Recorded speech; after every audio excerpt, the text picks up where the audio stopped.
Now, what do you make of this? It's like, is Barack Obama a gay man? Is he a bisexual man? Like, what? A very interesting story had came out, and it was about Obama's chef, Tafari Campbell, having died in, or allegedly died in, a paddleboarding accident. So Obama's chef died. News today, more details about the drowning death of the Obama's personal chef while paddleboarding in Martha's Vineyard. A lot of different media outlets said the fact that he didn't know how to swim. Matter of fact, there was a post of Instagram of him, hashtag still don't know how to swim or something like that. I don't know if you saw that or not, where he didn't know how to swim. And then a video appeared. It was him on Twitter. He knows how to swim, Pat. And this is actually not the first White House chef that has died over the years. And it's just kind of a little bit mysterious, if you ask me, how these incidents are occurring. And I just wanted to briefly talk about that. But before we get into this, guys, if you guys are new to the channel, please consider dropping a quick like for the video. Also, subscribe to the channel. So let's get into some of this discussion behind, maybe we can get into the truth behind how this Obama chef for the White House actually ended up dying. So basically, there's this mystery tale of a culinary artist, and how he just mysteriously died. And comment down below if you guys have even heard about this. So Tafari Campbell allegedly, died in this swimming accident or whatever. He was the chef of Barack Obama during his White House days and ultimately vanished mysteriously. But then all of a sudden, there was some heartbreaking news after his disappearance. He tragically passed away near Obama's Martha Vineyard's residence over the weekend. Now, apparently, he went paddleboarding on a Sunday, and then the next day, they basically found his lifeless body in a nearby pond. It's kind of crazy to think about that, right? Like, I can't even imagine just seeing a dead body floating in the pond. That's got to be kind of, scary for whoever discovered that. But the thing is that Obama and Michelle, they weren't even home when this happened. And, guess what, though? Like, Campbell, he wasn't even wearing a life jacket when they found him. Now, this is part of where the mystery ensues because, and I'm going to share with you guys why on that. But it turns out that he was writing to his then girlfriend. This is about how he had repeated fantasies of having sex with men. Now, what do you make of this? It's like, is Barack Obama a gay man? Is he a bisexual man? Like, what? Now, the Massachusetts State Police, they're looking into this right now, but it seems like it's just a terrible accident. This is at least what they're telling us, and nothing suspicious is suspected. But you always have to question everything. Now, still, Obama and Michelle, they share their deep sorrow in a recent statement, basically saying that Campbell was like family to them. And they go way back. Even after Obama's presidency, Campbell stuck around and became a crucial part of their lives, which I think was pretty cool, right? But you know how the internet works. And, after the news broke out, conspiracy theories, they started swirling around. Both Alex McNair, who was Barack's girlfriend of 1981 to 1983, and Genevieve Cook, who was his girlfriend in New York in 84, 85, both shared with me all the letters that Barack had written them back then. People on social media, they basically noticed something strange. Campbell isn't the first White House chef to pass away by drowning. So, yeah, there's starting to be a pattern here, okay? And this has got people raising their eyebrows, wondering if there's a little bit more to the story. And, some people even dug up videos of Campbell showing off his swimming skills on Instagram, social media. He was a pro, executing different types of backstrokes and different other types of swimming strokes like a champ during a 40-minute swim workout. Who does a 40-minute swim workout who doesn't know how to swim? It's kind of hard to do that, I think. So it got people questioning, how he could possibly have drowned with those skills. People speaking of other chefs that also work for the White House, and this weird coincidence.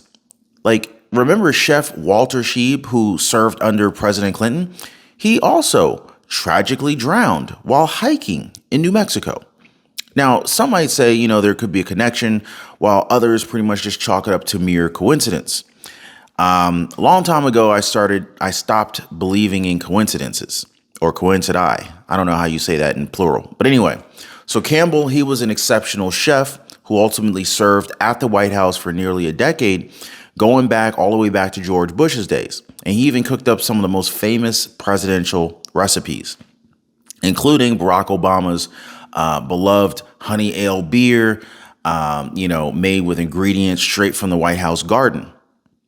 Now, after Obama's presidency, Campbell stuck around as chef, happily embracing the role, continuing to collect that government check. But he was always there for them, traveled from Virginia to wherever the Obamas happened to be, which is kind of odd that the Obamas went traveling, but yet he didn't go with them. I guess that kind of adds to the mystery. But it's also very, very heartbreaking that, Campbell leaves behind his wife, Charisse, their twin sons, Xavier, Savan, and his legacy lives on. And we'll never forget his contributions to the culinary world.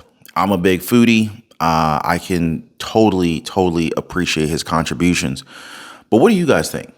Was Campbell's disappearance and tragic passing just an accident?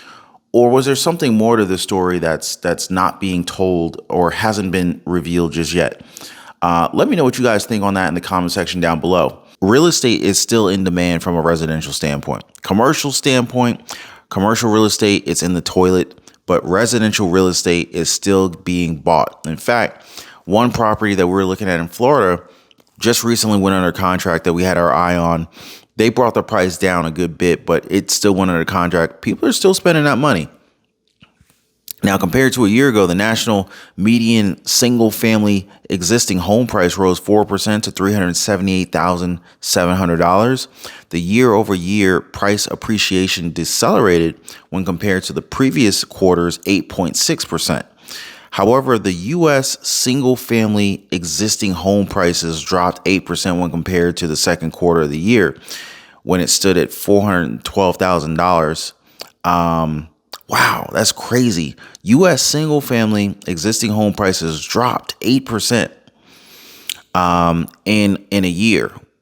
That's, for the housing market, that is a pretty significant drop. Now, granted, we're still up probably a good 20 to 25% across the nation. So, 8% pullback certainly helps people out. But the 8% pullback plus the doubling of housing of 30-year fixed rate mortgages, 15-year fixed rate mortgages, the average person's not going to see the savings. The mortgage payments have jumped up too high thanks to the higher interest rates from the Fed.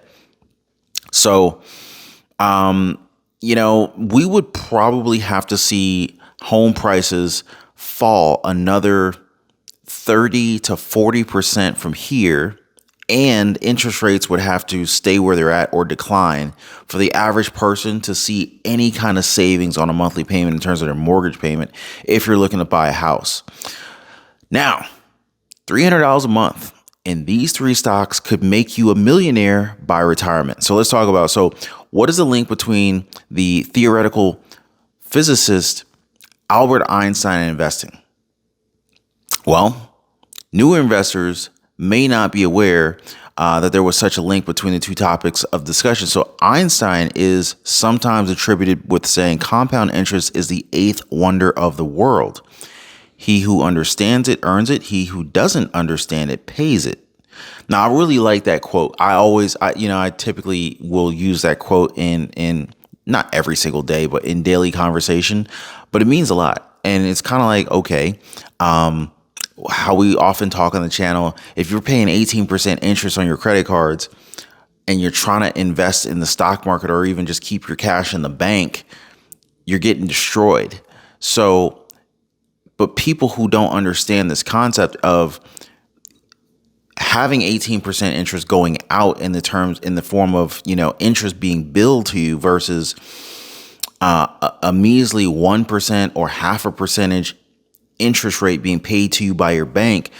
If you're in that situation, you clearly are not understanding the power of compound interest. And just as the saying goes, compound interest is the eighth wonder of the world. He who understands it understands it earns it, and he who doesn't understand it pays it. So obviously you want to get yourself into a situation where you're not paying it and you're earning that compound interest. Now, investing with as little as $300 a month into the stock market at its historical annual total rate of return of 10% for 35 years is enough money to start from nothing and also become a millionaire. Now, I want to repeat that. $300 a month into the stock market at its historical annual total rate of return of 10% per year for 35 years is enough time to bring you from $0 to becoming a millionaire. So here are 3 stocks to think about steadily investing $100 a month into that could ultimately put you on your way to becoming a millionaire in a little over 3 decades. Now, of course, none of this is financial advice. It's purely for education or for entertainment purposes. This is not financial advice. I'm not a financial advisor. I'm not a tax advisor, yada, yada, yada. So AbbVie, a dividend king with the potential of a promising future. So AbbVie is best known for its smash hit immunology therapy Humira. I always see those commercials, but I don't know anybody who's personally taking it. But anyway, so evidently people are buying this stuff up. Now, despite the slew of biosimilar competition that the medicine is facing in 2023, the consensus is that Humira will still haul in $13.5 billion in revenue for the pharmaceutical company for the year, with 10 other products that are set to generate at least $1 billion in sales each. So that's a good $10 billion right there at a minimum. And it's pretty safe to say that AbbVie's product portfolio is a little bit robust, right?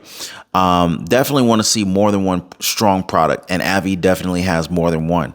So the company's commitment to innovation has paid off for shareholders over the last 5 years. Get this, guys, a $10,000 investment in the stock would now be valued at over $18,000 with dividends reinvested. This is a 12% compound annual rate of return. And so for context, that's a little bit more than the $17,000 that an investment in the S&P 500 would have made you. So, so AbbVie, ticker symbol ABBV on the stock market, could very well be one of those stocks that could make you a millionaire in less than a little over 3 decades. Air products and chemicals selling inputs into products we can't live without. Now, you might not realize it, but air products and chemicals, ticker symbol APD, gases play a key role as inputs into a variety of commonly used products such as beer, gasoline, medicine, and smartphones, tablets, and laptops. Because of its critical nature to our everyday lives, a $10,000 investment into this company that was made 5 years ago would now be worth $19,000 with dividends reinvested. This is right here how you make compound interest work for you. Looking ahead, the demand for air products and chemicals, industrial gases such as hydrogen, oxygen, and carbon dioxide is sure to grow along with the demand for consumer products. They are saying investors can scoop up shares of the stock and its 2.6% dividend at a forward PE ratio of 22. And essentially, this could very well be one of those stocks that kind of gets us a little bit closer to hitting that $1 million retirement goal. All right. Third stock I want to share with you guys is Pepsi, specifically PepsiCo. A lot of people kind of, some people like Coke, Coca-Cola, other people like Pepsi. But PepsiCo is being viewed as a juggernaut to the consumer staple sector. So PepsiCo, ticker symbol PEP on the NASDAQ, they are arguably the most well-known, the most well-balanced company within the consumer staple sector. And unlike Coca-Cola, ticker symbol KO, which focuses purely on beverages, the former product portfolio includes numerous billion-dollar brands, such as both the beverage and the food and snack categories, which a lot of people sleep on. A lot of people are eating snacks, left and right, and not even realizing that a traditionally known company by the name of PepsiCo, normally known as a beverage company, is actually behind a lot of these snacks, these chips, not just the drinks. So that's a wise company to have a very diversified portfolio. So PepsiCo's most successful brands include sports drink Gatorade, Lay's potato chips, and Aquafina bottled water. Who owns Dasani? I think Dasani is Coca-Cola. Anyway, so this explains how a $10,000 investment made 5 years ago could now be worth $21,000 with dividends reinvested. And as the company completes bolt-on acquisitions and the global population continues to increase every single year, its revenues and its earnings should continue to grow. Obviously, if the population is growing, I would imagine that demand would be semi-linear to that population growth, and they will keep making more and more money every single year. Now, analysts believe that PepsiCo's earnings will increase by 7.8% each year through the next 5 years. So there you go, guys. These are 3 stocks that could potentially make you a millionaire, assuming you invested $100 per month into each one of these stocks for the next 35 years. So drop me some comments, you guys. Let me know if this was inspirational to you. Let me know if you learned anything in today's video. And make sure to share this video with everyone you know. I love having these conversations with you guys. I really feel like we're having a conversation when I make these videos. So drop me some comments down below. Be sure to subscribe and drop me some comments. Let me know if you want me to talk about something particular in future videos. Appreciate you guys. Y'all be safe out there. I'm going to see you on the next one.